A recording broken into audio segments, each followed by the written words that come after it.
Found my girlfriend cheating on me with my close friend. I finally got my revenge on both of them.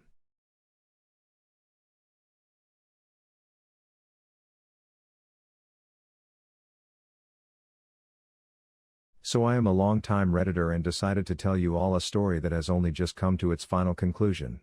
I have also changed the names of all involved. Originally posted to our /prorevenge, but was asked to post it on our /nuclear revenge instead due to the nature of one of the revenge acts. Backstory: incoming sadness. My wife Rachel and I grew up in a large-ish town of close to 30,000 people. We knew each other at an early age, roughly 6 or 7, can't specifically remember. We were practically inseparable. At 16, we started dating each other. When we turned 18, we moved away for work in a city just a few hours' drive away. By 20, we were married and had bought our first house. At 22, we discovered that she was pregnant with a boy. It was then disaster struck. About 5 weeks before she was due to go on maternity leave, a large shelving unit collapsed and crushed her. I was told that both her and our child were killed instantly. 2 of her colleagues had also been injured in the accident. One left paralyzed, the other losing his leg after it had to be amputated. The company she was working for had, in a cost-cutting measure, decided to continue using old shelving that had been written off as unsafe instead of replacing it. I still haven't quite forgiven those executives and management personnel that made that decision, because they cut short the love of my life as well as killing our unborn child. It wasn't long after I was told I had a choice on how to proceed with what her company called compensation, but I called it blood money.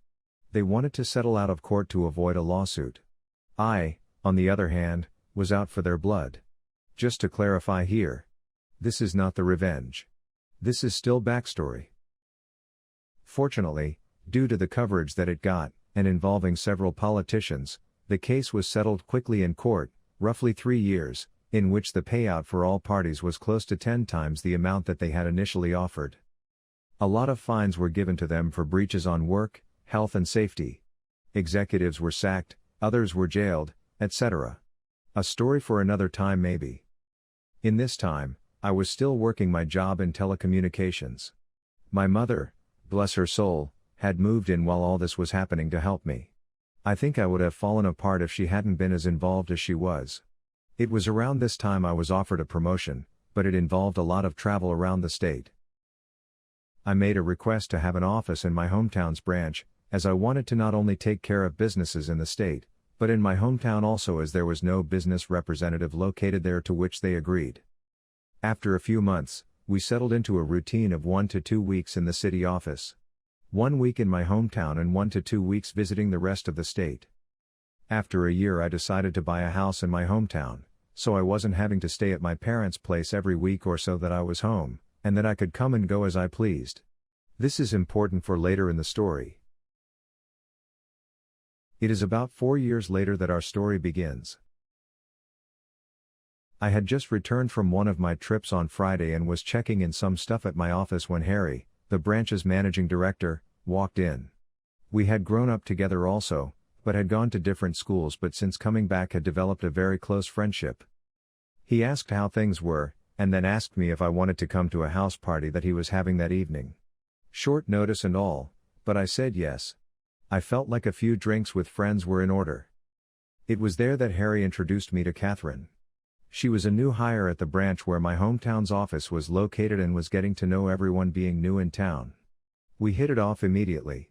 As much of a cliché as it sounds, it was almost as if Rachel was in front of me, instead of Catherine. I won't bore you too much with the details, but after 2 years of dating, we decided to take the next step and she moved into my hometown's house.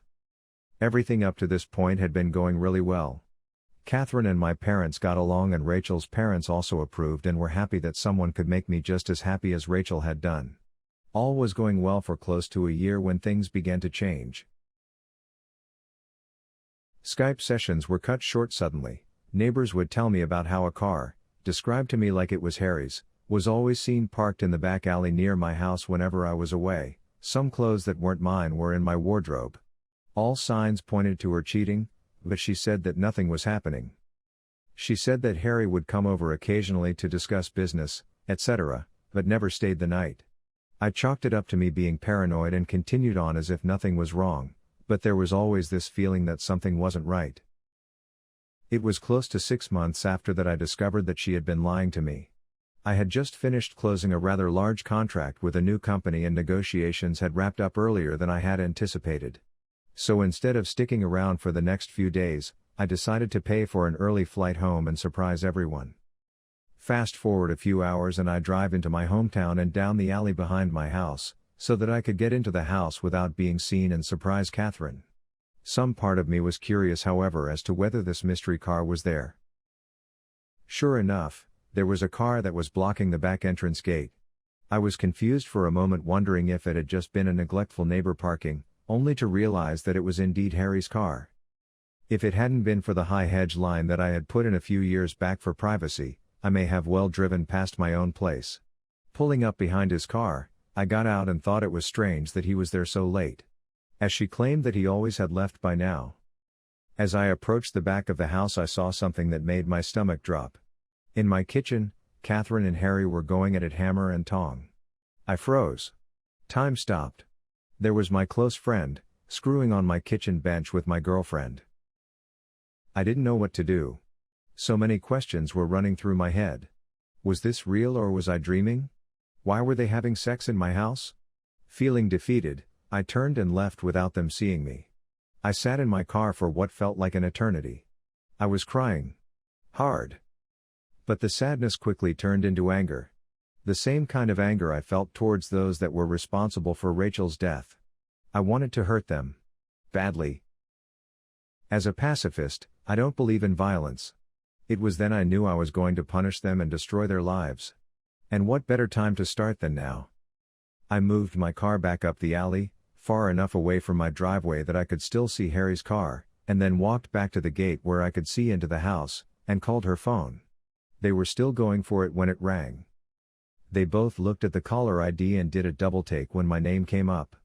I could see that she was considering answering it and they let it ring out. After a few moments they were back into it again and I dialed once again. This time she did answer. As she was answering, I hung up and made my way back to my car. As soon as I did, she called me back. She asked why I was calling as late as I was, and I told her that I was about 10 minutes from home and didn't want to scare her coming in. She, obviously, was shocked and acted happy that I was coming, and the call ended very quickly after she said she was going to get up and get changed into something. I said bye and hung up. A few moments later, Harry came peeling through the gate and still half naked, jumped into his car and took off like a bat out of hell. I smiled a little, knowing the fear that both of them would be feeling from being so close to being caught. I waited a few moments before turning my car into the same place Harry had been moments earlier. The night was fairly uneventful afterwards, and it wasn't until after she was asleep that I got up and went to my office down the hall. I couldn't sleep. I needed to plan. And plan I did. The revenge. My mother always taught me to be a pacifist and to allow cosmic karma to take its course. But on this occasion, I decided that karma could use a helping hand. I decided to punish them separately but destroy both of them. I knew that Harry had a drug habit. Nothing major, but he kept it very private. I only knew about it accidentally after seeing some coke and weed left out in his place, but pretended I hadn't seen it when he had made attempts to cover it up. I began calling some of my more unsavory clientele and made a few discreet inquiries into obtaining some samples that they were willing to part with. A few days later, I had a decent enough stash for my plan to work. About a month later, I had friends, including Harry, around for a barbecue night. After making sure that I sufficiently liquored up Harry, I told him to stay the night and sleep it off. In the early hours of that morning, I took the drugs, and an assortment of my personal belongings, and placed them at various places around his car, with the biggest stash in his tire well. Confident that he wouldn't find them over the few months as the rest of my plan took effect, I locked the car up and went inside to sleep. I also placed some more and personal items in his house after driving him home because he was still too drunk to drive. A few days later, I staged a break-in, by smashing the back pane of my back door into my kitchen and leaving it open before heading back to the city for a flight. I had several messages the moment I landed. One from my clearly panicked mom, who had found the back door smashed open and had called the police, one from Catherine in tears, and one from the local police asking me to call. After returning all the calls, I informed the police I was away on business, and that I would be back the following week to talk with them. While away, I got Catherine to stay with my parents until after I got back, and asked my dad to organize one of the local security companies to install cameras and an alarm system after getting the go-ahead from the police as to not ruin the scene of the crime. After getting home, I did the usual, "My God. I can't believe this has happened." And, "Why would anyone do this?" routine. After doing a thorough check of everywhere, finding that the items I had taken were missing and filing a police report, I had the security company's rep talk Catherine and I through how the cameras and alarm system worked. Then came the question I had been waiting for. The question of what happens if we are doing some business and don't want it recorded. She acted a bit shy asking this question. But I knew exactly the reason she was asking. He assured us that this was a question he got asked a lot, and we were shown on the home computer, if we wanted to be doing things without it being recorded, how to stop the recording for certain cameras, so that we could protect her modesty. As I was walking him out, I asked him if cameras were turned off, could a notification be sent out, just as a security precaution. He came back in and helped me through how to set up email notifications and left shortly after. Fantastic. All I had to do was wait. At this stage, I approached our legal advice for some help in relation to couples law in my country. I needed to make sure that my upcoming plan could legally be done and that I would not be forced to pay out any money or equity to Catherine, as I didn't know if we were classified as a de facto couple or not. Being the sole benefactor of Rachel's estate, I didn't want to be left with any nasty surprises where Catherine could take any of the estate away from me. Shout out to those guys and girls there as they helped me get in contact with a great lawyer who assured me, due to the fact that although we had been dating for close to 4 years, we had not been living together long enough to be classified as de facto. And because I was paying all the utilities on the property that she was living in and didn't pay rent, showed that she had no legal standing to make a financial claim against me. Just to be sure though, he drew up what I felt was a pretty ironclad document just in case there was any legal trouble. The following week, my work had approached me and offered me a promotion to move back to the city and run the team that I was a part of. Meaning I wouldn't need to travel as often and be in the one location. And due to the success of being located in my hometown, that they were considering having 3 to 5 representatives spend 1 to 2 weeks in the larger surrounding towns including my hometown as a part of my team. I said yes, and began the process of beginning my transfer, which would take about 6 weeks. Perfect. More than enough time to gather all my evidence. Upon getting back to my hometown the following week, I began to start in motion the rest of my plan. I asked Harry to approve 1 week worth of vacation for Catherine for 2 weeks' time. I wanted to send her and a friend or two away on a retreat before I made the biggest decision of my life for a second time. He jumped up and gave me a huge hug, congratulating me on being prepared to take the leap again. I hugged him back tight, but not the way I think he imagined it at the time. He agreed and blocked out the week for me. I asked him not to say anything to anyone, as I wanted to make it as big a surprise as I could. I knew that it would spread like wildfire around the office regardless, but that was my plan. That night, I told Catherine that I had booked her and 2 friends to go to a tropical spa resort, all expenses paid for a week. No questions asked, pick 2 friends, and come back to the biggest surprise of her life. She screamed like a kid who had just been told that all the candy in the shop was hers to have. I then told her that the following week, I was going to spend it in the city, preparing for a large client who was one of my biggest accounts, and needed some people in my team to help before flying out the following week, and I wouldn't be home until the Monday that she was leaving. So I wouldn't be able to see her, which seemed to disappoint her, but I told her it would be worth it when she returned. What I failed to tell her was that I had decided to take 2 weeks vacation on the other side of the country. Mentally preparing myself for the storm that was about to erupt the moment she stepped foot on the plane, as well as enjoying my first stage of freedom.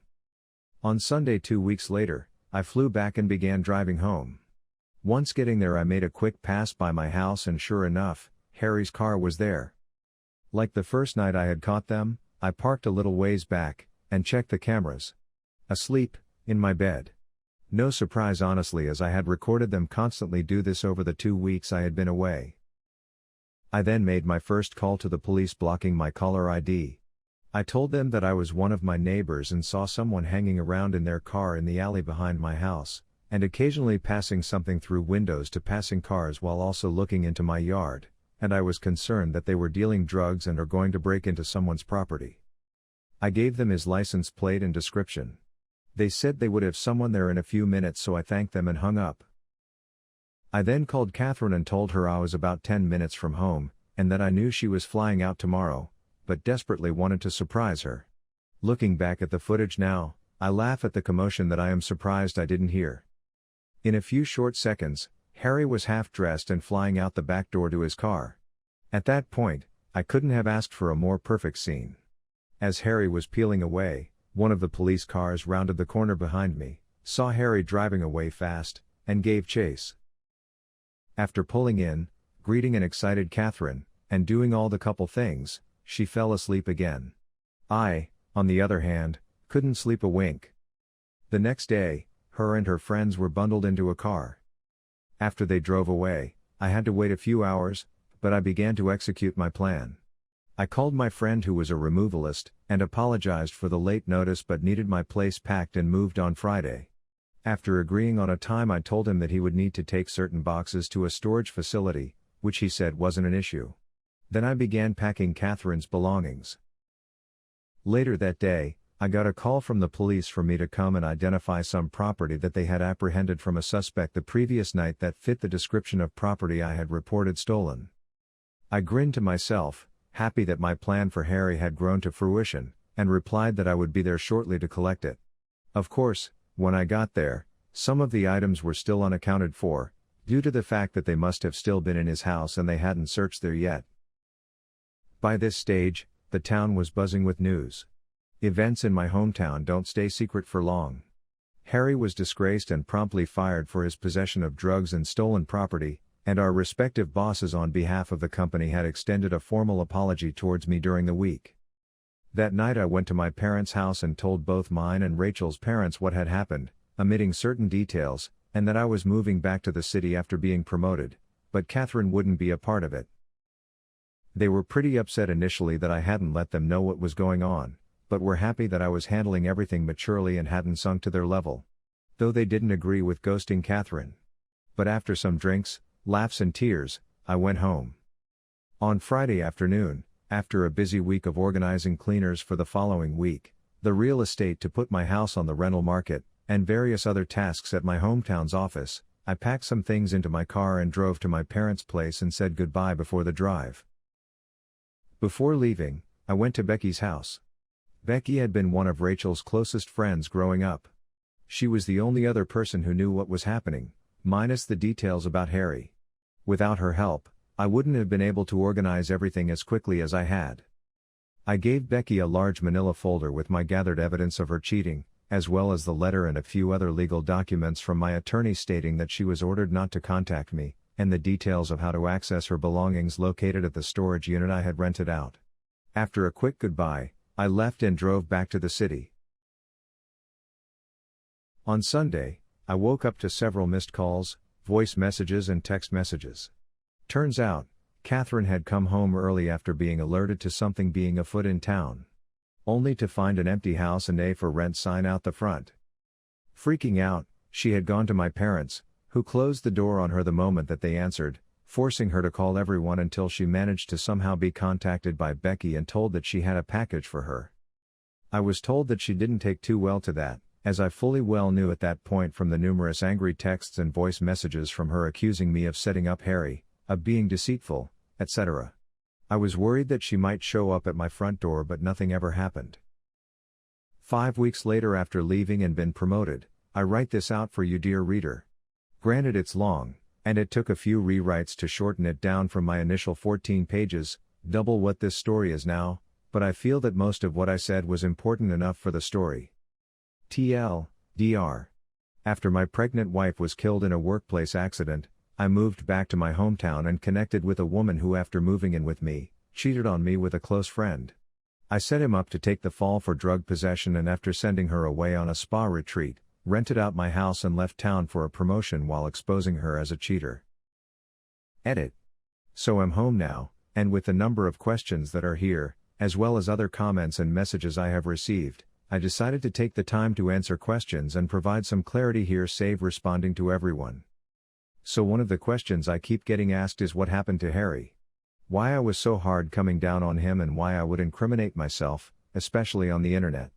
After making some inquiries back home to some friends, the short answer is, Harry is looking at a few months in prison as it's his first offense but could be out sooner. And I felt that it was necessary to the story. No one other than myself knew what I had planned to do with Harry, which is why I omitted quite a few crucial details that had the potential to truly identify me. As well as change up some of the descriptive language about locations to potentially put this story anywhere in the world. Just for clarification, there was already more than enough evidence in his own home. I just provided the means for the police to further investigate his activity in his home. That being said, I don't regret doing what I did to him, as he knew both Rachel and I growing up, and knew how hard it was for me to pick up my life after she died. For those also asking if I am worried about Harry finding out and pointing the authorities in my direction, I know that he doesn't use Reddit. I know Catherine has an account, but I haven't seen any recent activity to state that she has been on in some time. As for other Reddit users, who knows? Most of the people I am friends with on my main account may recognize this story if they come across it, but as for their browsing preferences outside the subreddits that we frequent on, I can't say. As for Catherine, people have questioned why I didn't do more to her, or why I stuck around for as long as I did.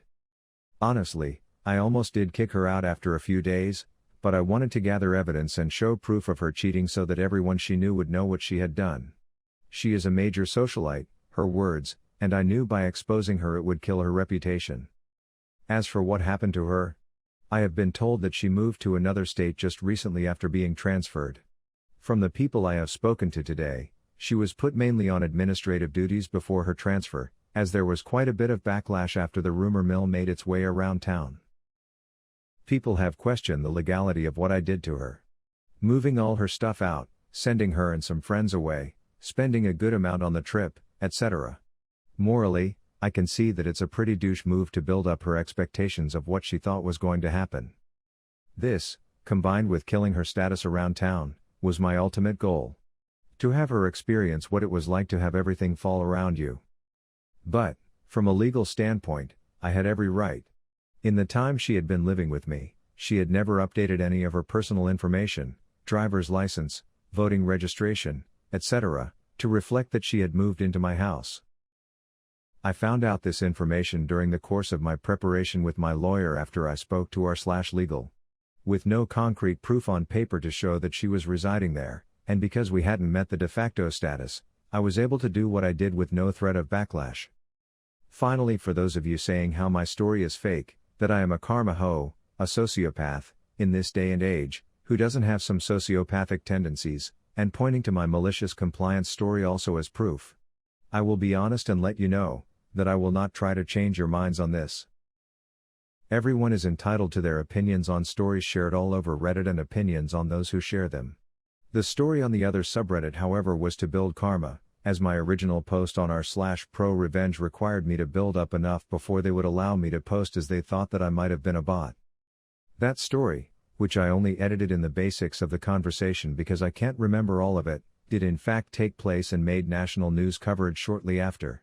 If I ever find the article, I will link it, as it was, or was at the time, close to one of the largest roaming bills our company had ever passed on to a customer.